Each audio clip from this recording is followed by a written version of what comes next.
Hello, yes, that's right, it's Joe here, live for some more Q&A from the Wildwind workshop. It's actually the last Friday of the season here at Wildwind Sailing Holidays, so we're about to transition from all the sailing, champagne sailing conditions every day of the week. The next stage for us is dismantling boats and storing them for the winter. So it's a very interesting time, perhaps not quite as exciting as it has been, but that's what we're into here. What we're into here right now is we're looking at the live Q&A, where I am going to be answering your catamaran sailing questions. So whatever you've got burning a hole in your I don't know what I'm trying to say here. If you've got any catamaran sailing questions and you are lucky enough to be watching this live, then please get involved in the live chat. However, if you're watching this later on and you have got any questions, then feel free to put your questions in the comment section, and then I will be happy to answer your questions in next week's live Q&A. So you may have noticed I've got some stuff written up here already, and this is for the first of the preloaded questions, which is from Richard, who's on Patreon. Incidentally, if you're on Patreon and you've got any questions, then I will, if they're preloaded, they will go to the front of the queue, so that I'll answer those first in the session, just so that you know. So if you're on Patreon, then ask the questions on Patreon, just so that I know where that question is coming from. Richard's here. Good morning, Richard. All right, so we are looking at... Richard says he had to get help from a passing motorboat recently, and he asks, what instructions would you give other boats on how to help right acat? Do you have a specific set of procedures they follow? What are the do's and don'ts?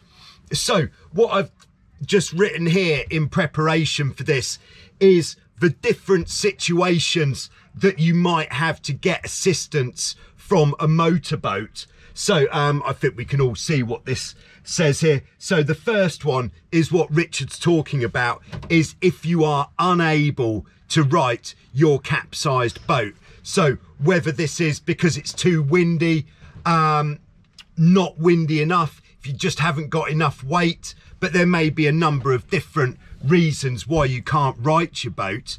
Number two is if there's no wind and maybe you just need a tow.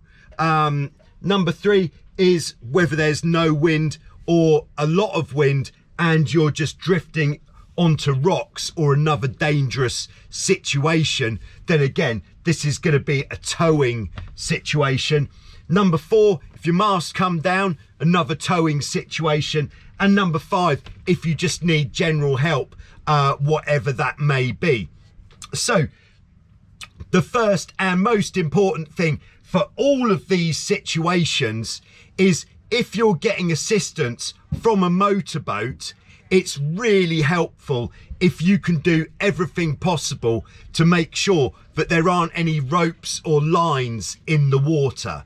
Because if there is anything in the water, then there's a chance that it can get wrapped up in the propeller of the motorboat, which will end up meaning that the motorboat is pretty useless because it doesn't have any method of propelling itself through the water, and they may end up needing help as well. So get all of your ropes out of the water before a motorboat assists you. The second thing, if you are unable to right the boat and you're getting assistance from a motorboat, is you are going to need to get your catamaran pointing in the right direction as if you were going to be righting the boat unaided. So you want to have the front of the boat pointing into the wind. If there is really not much wind or zero wind, then if there's no wind, there is no wind. So it doesn't really matter which way it's pointing. But what we would generally do if the boat is capsized and we're getting assistance from a motorboat is we'd get the motorboat to lift the top of the mast, and then from the top of the mast they should be able to turn the boat either so that it's pointing into the wind, whether that means lifting the top of the mast and moving it forwards or backwards. It is much easier to move the mast forwards, because if you do try moving it backwards, then what's going to happen is the mainsail is going to catch in the water, meaning that your progress is going to be very slow.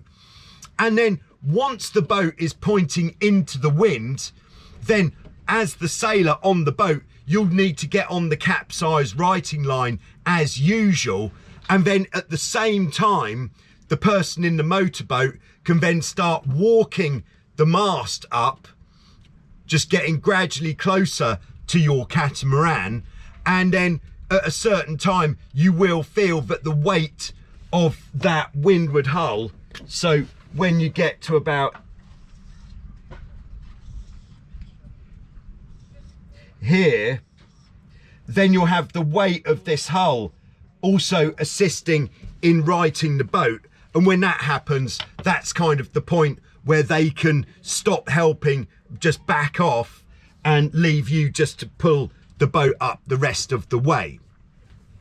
Now, if you are really struggling to bring the boat up using this method from a motorboat, then there is a second method, but this, I don't even know if I should recommend this at home, but if the boat is on its side like this and you're absolutely unable to bring the boat upright, then one of the only things that can help, that can work, is to put your righting line over the top hull as you would normally, but then attach a line to the back of the motorboat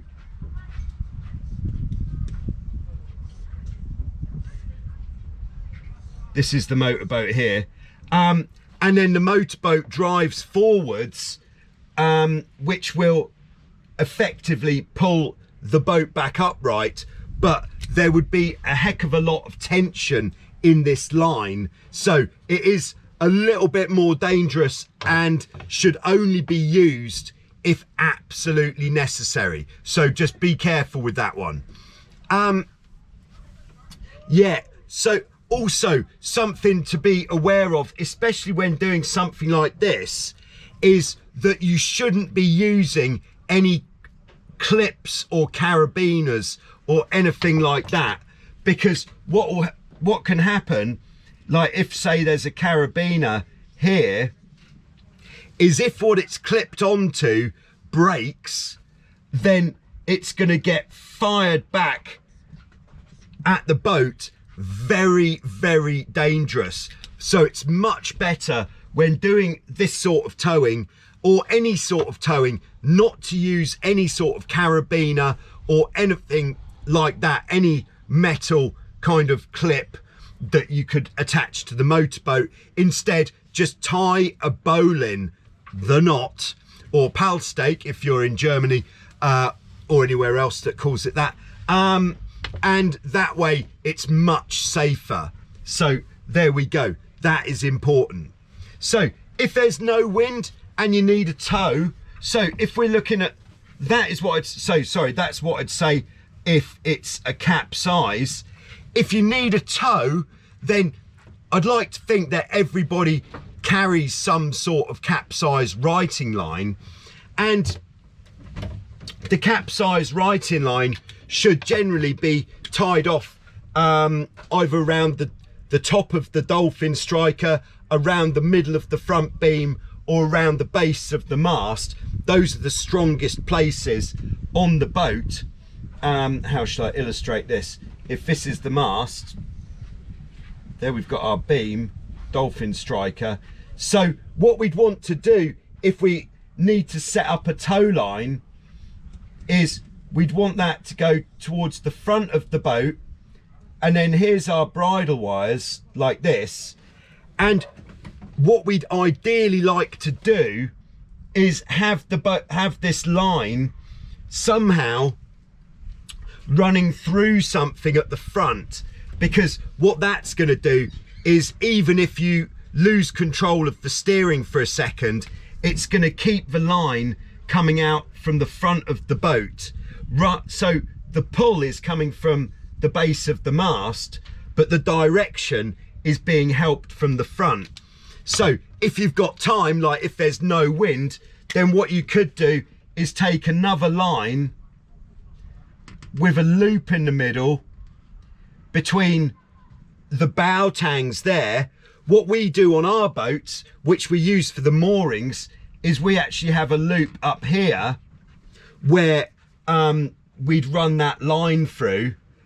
So what that means is the boat will always be getting pulled from the front, but the weight will be coming from that strong point there. So if you're not quite getting my picture, here would be the holes like this, and then that would go up the mast.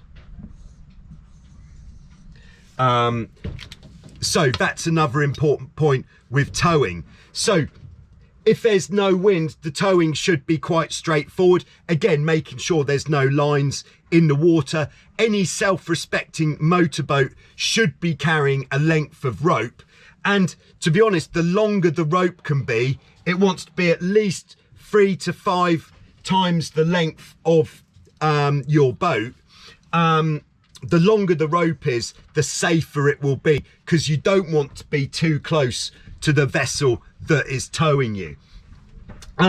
If you're drifting onto the rocks, it really is a case of the motorboat just getting a line onto you as quickly as possible. Again, ideally onto the front of your boat, and then get a line on there and start pulling you off as quickly as they possibly can. So on to, if your mast has come down and you need to get towed, then what's important when the mast's down is it's a good idea to remove the mainsail and the jib if possible from the mast, because this is going to be better for the sails if you can get them off the mast, roll them up and maybe tuck them under the tow strap on the trampoline. And also, as well as the condition of the sails, if the mast is down with the sail still attached, what that means is the sail could catch the wind at some point, flipping over, making for all sorts of precarious situations. And then take a bit of time, if your masts come down, to secure the mast onto the boat. Make sure that you have got steering still available, because while you're being towed, you do need to have the ability to steer your boat, because you need to steer it so that you're following the towing boat. And then once your mast's secured, then you can accept the tow. Again, especially with the mast down, be really careful to make sure that the towing vessel isn't going to get anything wrapped around the propeller. You might have trapeze wires in the water, shrouds, main halyard, all sorts of stuff. So everybody needs to be very careful. Yeah, and the final one is general help. So if you just need general help, what you should do is stop the boat by turning towards the wind with the sails eased, and then so that the boat stops, and then the motorboat should come alongside. So wind from the top as normal. So here's you, sails out, boat stopped. Then the motorboat would want to come alongside on the windward side,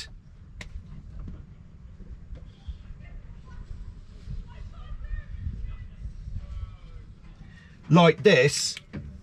And then if they have a line coming from the front, it's quite handy just to clip that line or tie it on to your windward shroud, and then that means they're going to be attached to your boat which is quite handy if they are, whatever that situation may be. Just be aware if a boat is coming alongside that you do need to move your tiller extension, because if you don't, they may hit the tiller extension and potentially break it, or put a hole in their boat or something like that. And then if you are unable to right the boat, if there's no wind, drifting onto rocks, or if you're accepting general help, let the downhaul off, because otherwise the mainsail will be fully powered. So that's going to help as well. Okay, just checking in with everybody who's checking in. We've got Declan in Stockholm, Sweden, where he says it's blowing 30 knots. We've got Lee on board. Hello, Lee. Great to have you with us. We've got Hello on board, who says, yeah, it's really crazy here. We've got Kurosh on board. Hello, Kurosh. Chris is here from Lake Michigan, USA. We've got Hanny in Amsterdam. Hi, Hanny. Great that you could make it, as always. All right. Kuros is in with a question. And that question is, if your mast is leaking, oh dear, what's the best way to seal a mast or find where it's leaking from? So what we would usually do if we've got a leaking mast is, firstly, we'd obviously need to find out where it's leaking from. So there would usually be in the mast some sort of sacrificial pop rivet somewhere. So like towards the bottom of the mast, if this is the bottom of our mast and it goes up, obviously, there would usually be 2 pop rivets like this, about a foot from the bottom of the mast. And what I would do is drill out one of these rivets and then take a pump, like a bike pump, maybe a pump for an airbed or an inflatable or a kite surfing pump, anything like that. You might need to make some sort of adapter so that you can actually get something that creates a good seal on that bit of the mast. And then when you're ready, get some dishwashing soap and cover the mast in dishwashing soap, making sure to cover all of the fittings on the mast, and then pump air into the mast. And it is quite surprising the small amount of air that you need to pump. And then just, if you've got someone else available, have them looking at all of the fittings for where bubbles are appearing, and where those bubbles are appearing, that will be where the mast is leaking from. And then to seal that, what you need to do, I'll just see if I've got one here. We are in the workshop.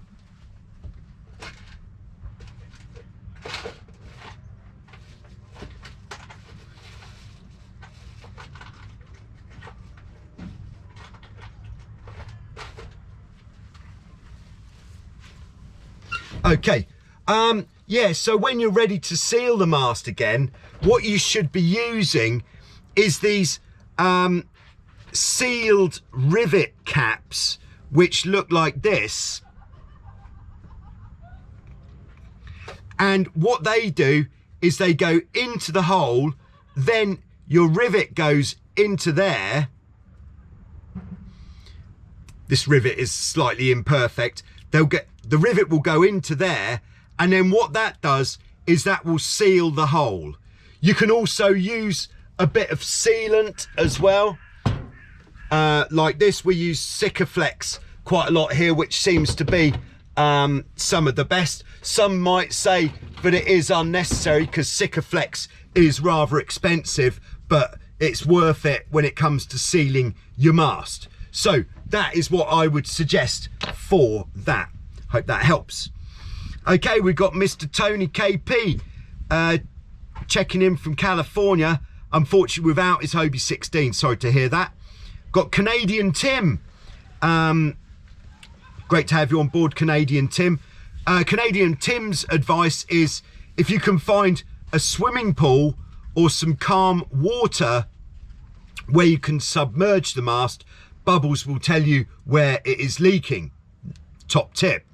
If you've got a freshwater facility where you can dunk your mast, that will be very nice because it will give the mast a good wash at the same time. We got Mark and Jana in from Ohio, USA. Great to have you with us. Declan says, oh, this is a really good question. I like this. Have you ever tried using a writing water bag as a sea anchor to help position the hulls into the wind? To be honest, no, I haven't, but yes, I am going to try. This sounds like a great idea. So what Declan is saying is when you're capsized, sometimes it can be difficult to get your boat to stay pointing into the wind. So with the boat on its side like this, what Declan is suggesting is taking, you may have seen the writing bag that I'm definitely a big fan of here. And if we tie from the bridle wire at the front, or perhaps if we've got this towing eye kind of situation that I was talking about, so going forwards, and then with the writing bag on the front, then the writing bag will act like a sea anchor and it will actually make the boat pivot into the wind, making it much easier to right the capsize. Great idea. We are definitely going to be trying that. Thank you very much. All right, we've got Leland Lee. Don't forget to tip the motorboat crew for their assistance. Yes, very sensible. If you're not able to tip the motorboat at the time, because I know a lot of people don't carry much with them when they go sailing, see if you can track them down afterwards, find out where they are, and go and take them a case of beers or something. Everybody loves a case of beers. That's what I find. All right, we got Thomas on board. Hi, Thomas. Greetings from Cologne, Germany. All right, Declan says, number one tip, we're back on the motorboat writing. From my experience, is to let the motorboat pull the boat into the wind with a rope from the bridle wire. Yeah, that will certainly do it. I'm a big fan of going to a strong point, so through the bridle wires and to a strong point, which is front beam, just because the bridle wires attached to the mast, if your rigging isn't in good condition, this could overstress it. So well worth going strong point and then bridle wire. And Declan continues, if it's really windy, you might right it and flip onto the opposite hull. There we go. All right, so at this stage in the game, it does look like I've lost the live chat, unfortunately, but I don't even know if anybody can hear me, if anybody's out there, but I am recording this anyway, so if it turns out that this broadcast doesn't go out, I will upload the video anyway, but I don't know why I'm saying that, because I'm going to do it anyway. All right, so the next preloaded question is from John. And this is in response to the sailing when it's really windy, just with the jib video, which was earlier this week. So if this is our boat, here's the mast, and then here's the jib.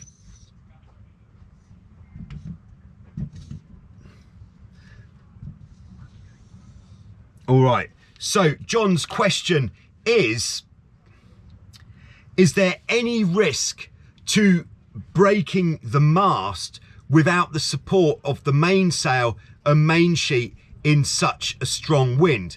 I guess your trapezes are adding a bit of backstay.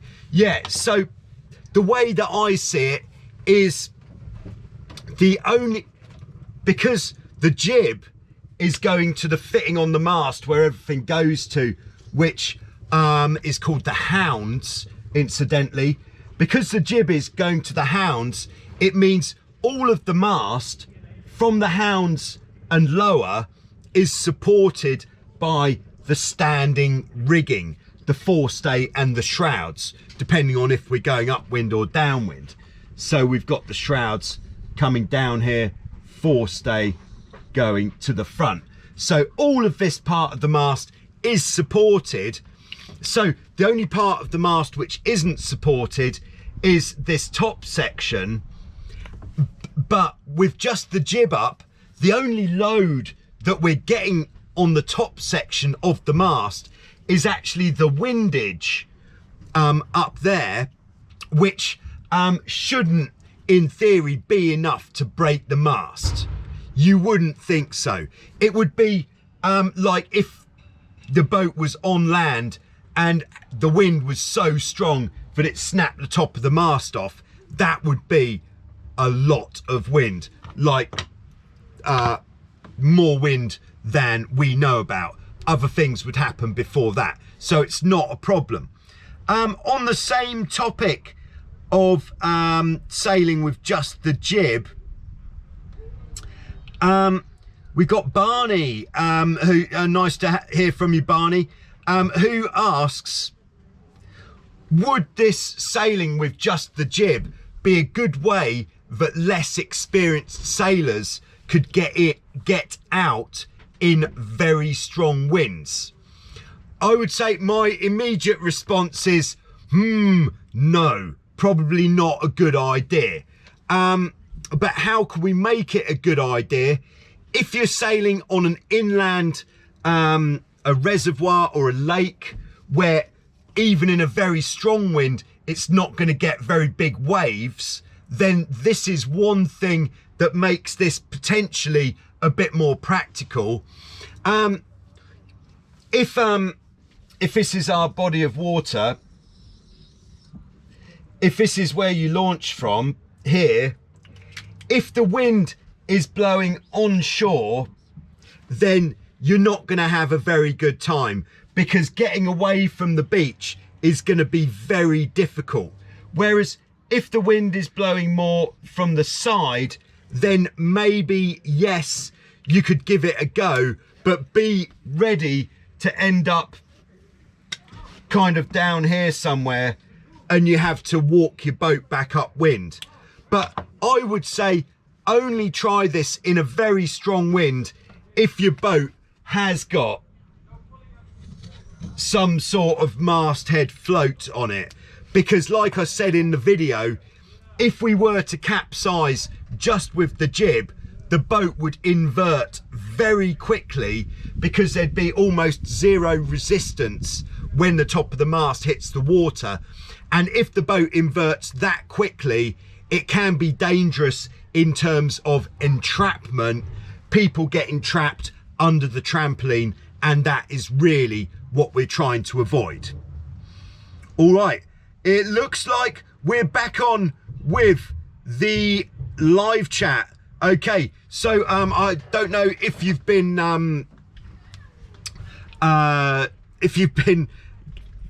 hearing what I've been on about, but anyway, we've just been talking about, should just the jib be accessible to everyone?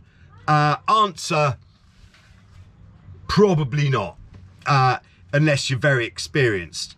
All right, so just going back to the live chat, of which there is quite a lot here. Wow, all right, quite a lot of live chat. Okay, a lot of the live chat is saying frozen, so I'm just going to scroll down until I see someone in the live chat we haven't had on yet. All right. All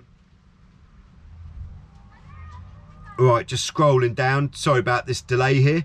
There's so much live chat. All right, so we've got Tommy T, Massachusetts, USA. Talking about a masthead float. Here we go. So he says, purchased 2 styrofoam back rolling cylinders. Yes, yeah, these foam rollers. Yeah, we use those quite a lot here because most of the guys on the Wildwind beach are damaged and they're on the foam rollers.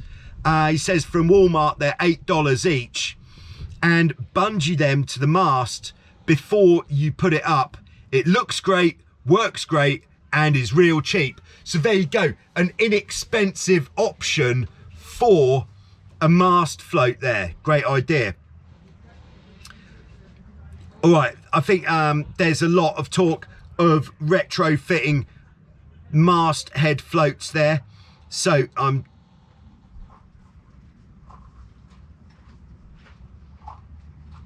getting back into the live chat, and the next one that I can see, which seems to be a good question, is from Julicity. Hello Julicity, great to have you on board. Who says, when going upwind, is it better to use a small angle for the wind for less speed, or a wide angle for more speed? Now this is a very good question. This is the topic that we call VMG, velocity made good. What is actually going to get you there sooner? So it kind of depends in a way on your combined crew weight and whether you're a heavy team or a lightweight team and it's windy. So what we're saying here is wind from the top of the board, of course, is sailing upwind. We could sail really pretty close to the wind where we're going to sail slower.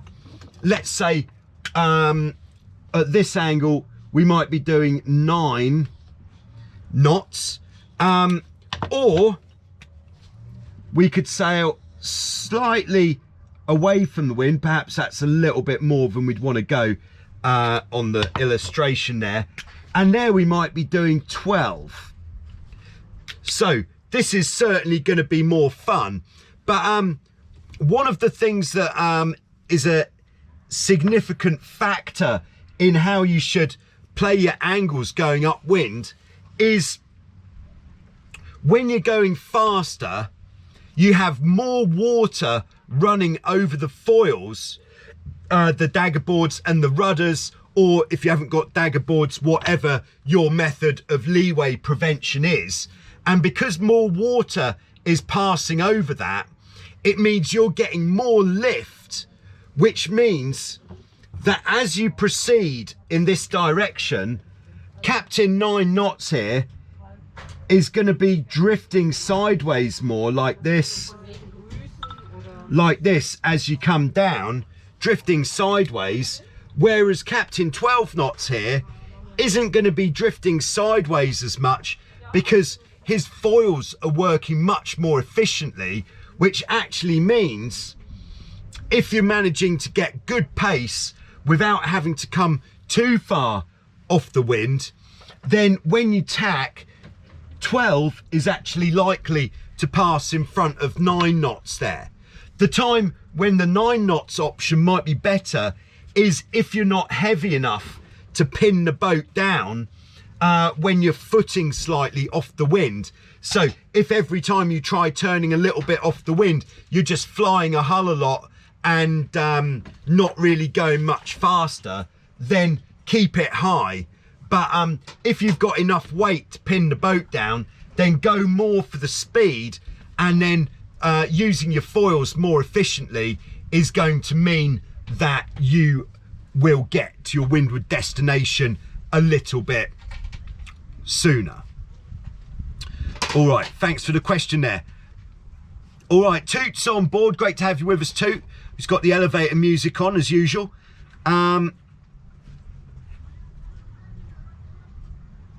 right, we've got Scott on board. Hello, Scott. Great to hear from you. Scott, who was obviously out here for the last couple of weeks. He hit the biggest speed of the season from the Wildwind beach. All right, so back into the preloaded questions, because it seems that the internet today is on the fritz and not working very well. So this will unfortunately end up being the pre-recorded version, which means most of the questions will be preloaded questions. Okay, so next question comes from Willis, who says, first question, what are the pros and cons of double lacing the trampoline, making crosses rather than a zigzag? So this is kind of relevant to any boat which has a trampoline which is in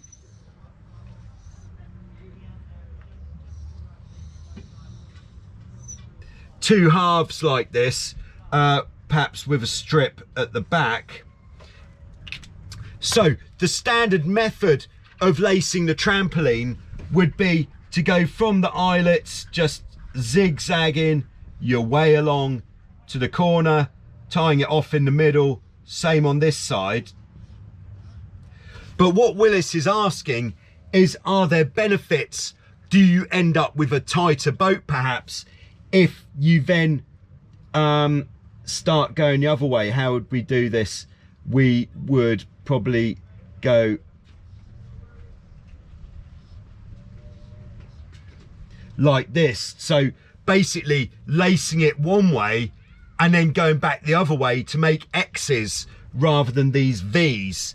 I occasionally do double lace the trampoline if I've got too much trampoline lacing rope and I don't want to cut it. So that would be my only real reason for doing it. But the one benefit it will bring you is your ropes are less likely to fall through the gaps, especially if you've got perhaps a slightly older boat where you've got a significant size gap between the halves of the trampoline like this. Then definitely closing these gaps by doing something like this is going to definitely stop your ropes from going in the water quite as much. Now, what is the downside of doing this? It is time. If you need to tighten your trampoline, it's going to take you much longer to do that. Or if you're going to take the trampoline off or anything at all, it's going to take you longer. But yes, it's nice to do, but is it necessary? No.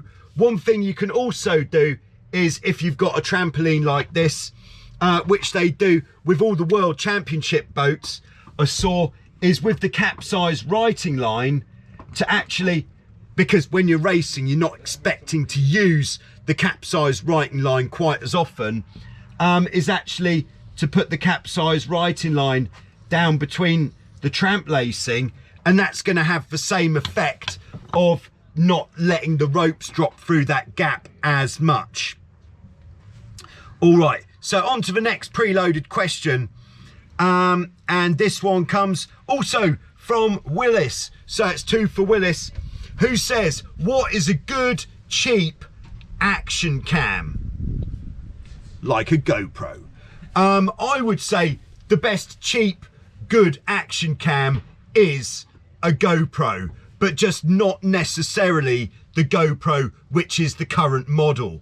Much better than, I wouldn't go down the route of an action camera which is like one of these Chinese imitations where it costs like $50 brand new, because they're just not going to be as reliable or as good as a GoPro. So if you were going to go down the GoPro route, I would suggest looking for anything from the GoPro Hero 5. That would be the oldest one that I'd look at.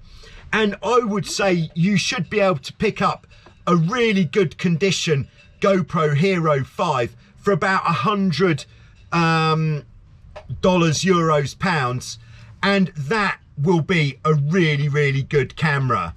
As you get to the newer models of GoPro, it's going to have more features. The most significant is when it got to the Hero 8, that's when the stabilization really kicked in.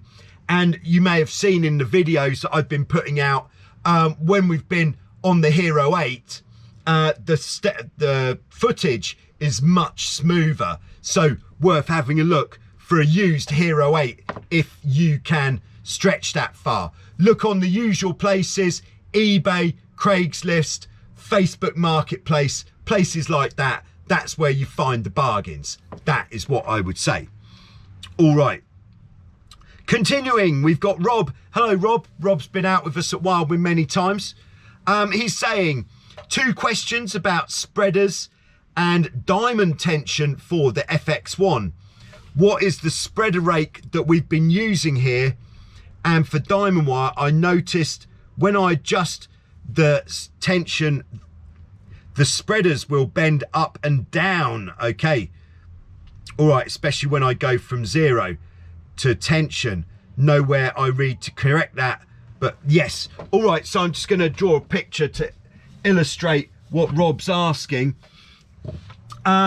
So on the more modern boats, such as the FX1, F18, F16, Tornado, although it's not more modern, but boats with a bigger, more sophisticated rig, this is looking down from the top of the mast. We then have these bad boys, which are called spreaders.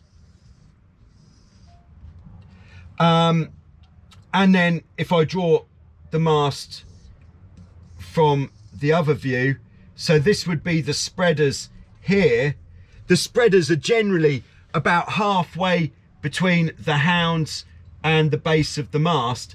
And then what we have is wires that go down to the ends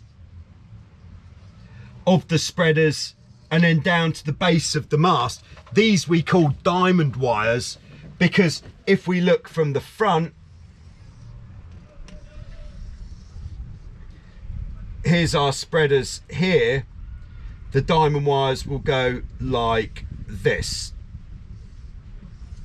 And what these do is they make that section of the mast much stronger for a start, but what they also do in terms of increasing our performance is they'll push this part of the mast forwards, which puts a bit of bend into the mast, which means we have much more control over our sail shape than we would do without.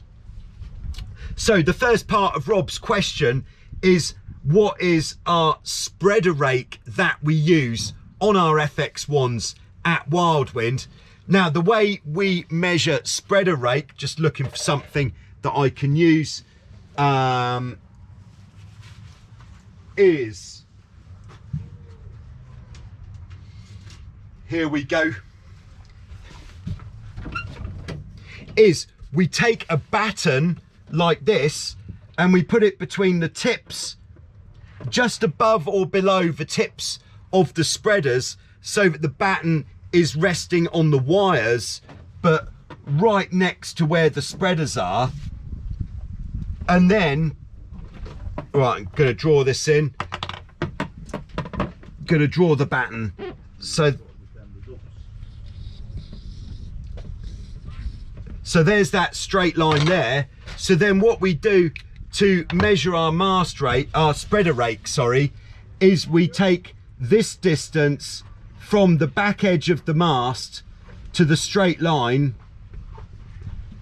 This distance here, that is our spreader rake. So the distance that we're using on our FXs here is 55 millimeters, or you could call that 5.5 centimeters. We could go on, but there's no need. All right, so that is what we're using for our spreader rake. Second part of Rob's question is, if we refer to this diagram here, in fact, let's do a close-up of that part of the mast.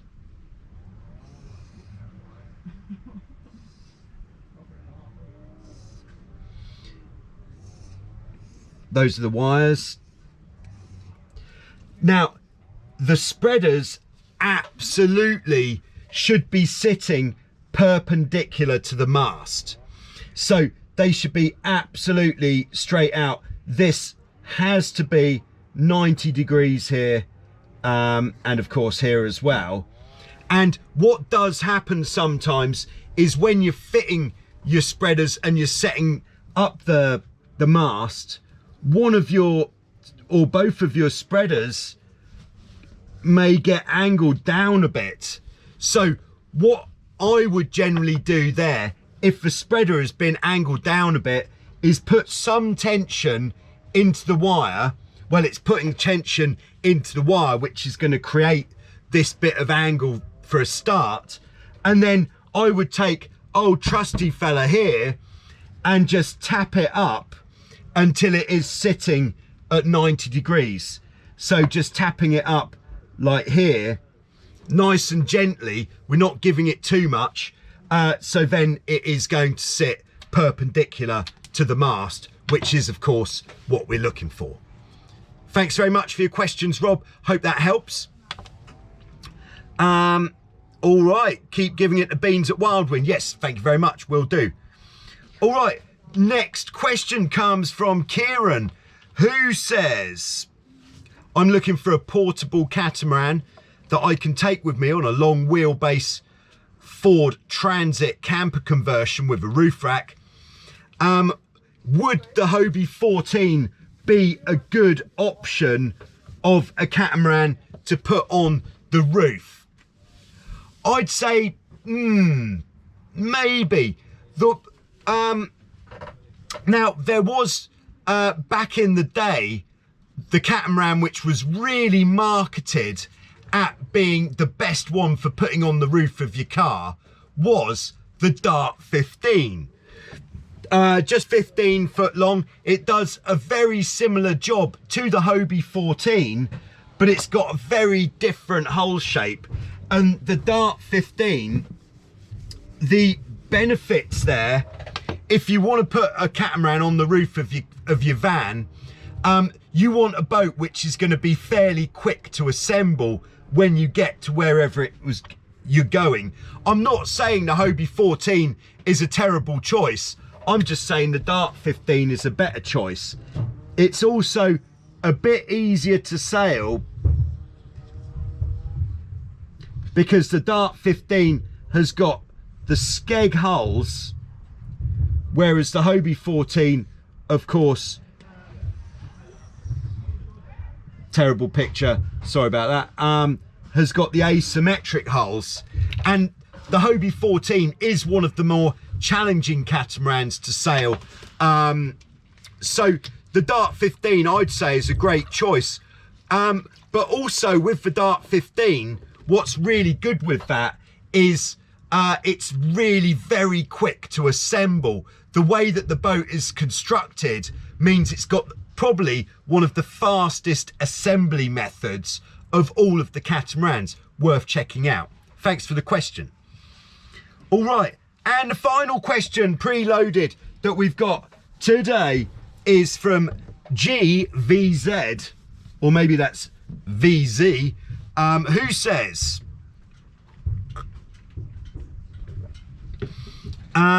talking about the clue plate on the jib. So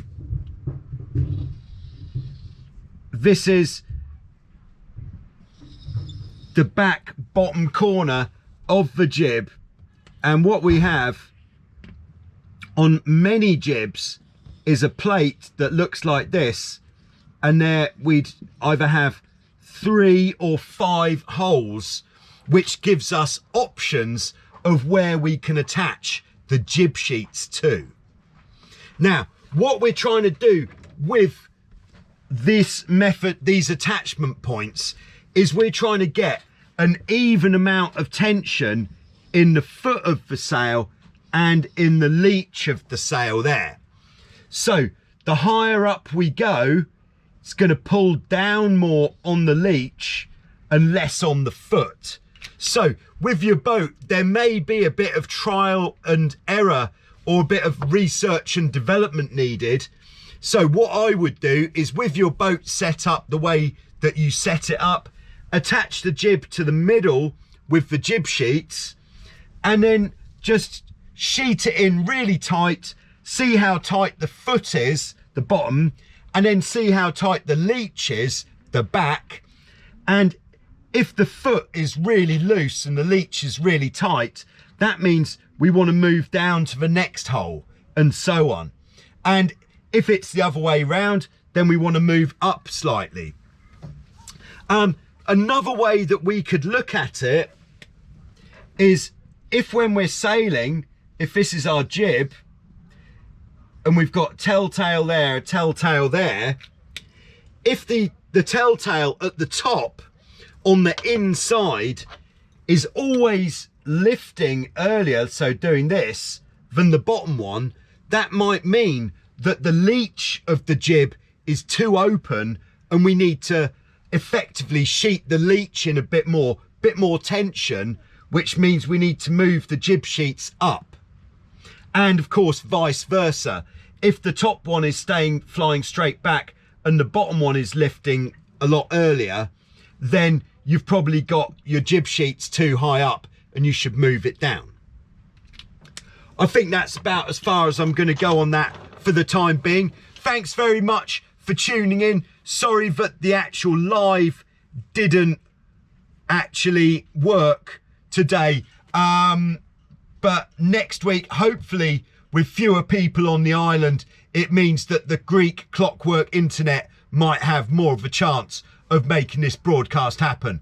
Thanks for watching, and I'll see you soon with some more on Joyrider TV.